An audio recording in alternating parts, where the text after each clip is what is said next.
A baby is born in ancient Babylon, and the room immediately has one problem. Everyone knows who the mother is. But the father? That is where things get awkward. No DNA test, no birth certificate, no laboratory message saying, "Congratulations, there is a 99.99% match," if two men claimed the child. Or neither did. The answer could decide who inherited land, citizenship, a family name, or absolutely nothing. So how did ancient people know who the father was? The honest answer is uncomfortable. Most of the time, they did not know with scientific certainty. They watched who was married to whom, whether the husband had been home around the likely time of conception, what the mother said, whether the child resembled someone, and what relatives were willing to swear in public. Useful clues.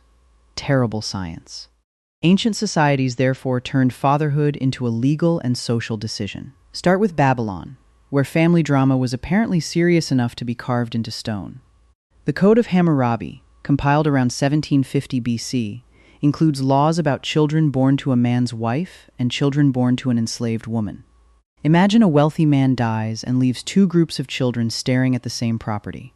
One group has always been treated as legitimate heirs. The other may share his blood, but that alone is not enough.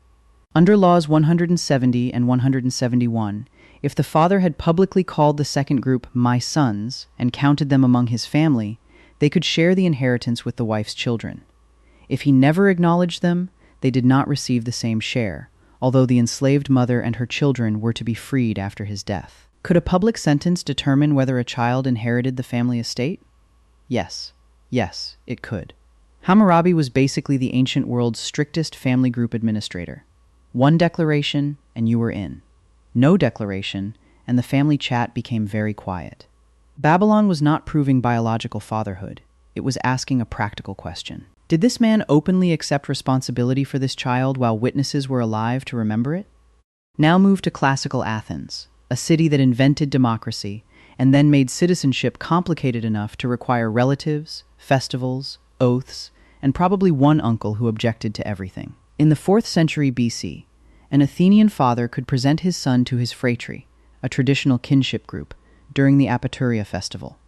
If accepted, that public recognition helped establish the boy as a legitimate son with claims to inheritance and civic identity. The surviving courtroom speech against Neaera shows how ugly this could become. In one dispute, members of a clan rejected a boy from their register because they doubted he had been born into a lawful family. Nobody inspected chromosomes. The community considered the parents' marriage, family testimony, and whether the father had introduced the child properly. Ancient paternity was less like science and more like a tense neighborhood meeting.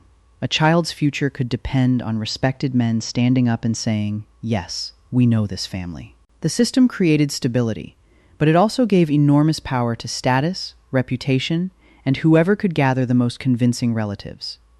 Then came Rome, the civilization that could take one messy human problem, translate it into Latin, and act as if the mess had disappeared. A legal text preserved in the Digest of Justinian, compiled in 533 CE from earlier Roman jurists, contains the famous idea that the father is the man indicated by marriage.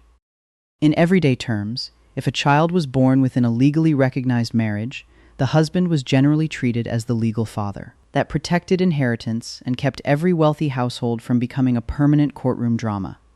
It did not prove biology. It created a presumption strong enough for society to function. Roman officials cared about whether the marriage was valid, the parents' legal status, and where the child belonged within the household. Efficient. Organized. Very Roman. The law preferred one stable answer over endless accusations based on gossip, facial resemblance, or a suspiciously familiar nose. People still noticed resemblance. Families surely made the same comments people make today. He has his father's eyes. She has her mother's smile. That nose has started a civil war. But resemblance was never reliable enough to settle every case, especially when money or citizenship was involved. Here's the modern contrast. Genetic fingerprinting was discovered by Alec Jeffreys at the University of Leicester in 1984.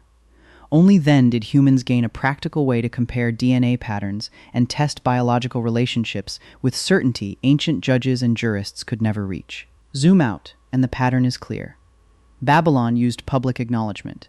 Athens used family and community acceptance. Rome relied heavily on lawful marriage.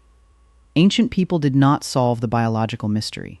They built social rules around it. Those rules could protect children and prevent endless disputes, but they could also exclude anyone without status, witnesses, or a father willing to speak. And that may be the most human part of the story. Fatherhood was never treated as biology alone. It also meant claiming a child, accepting responsibility, and standing in public to say, "This one is mine." So the next time a form gives you one neat box marked father, remember how many laws, arguments, festivals, and uncomfortable family meetings it took to make that box look simple.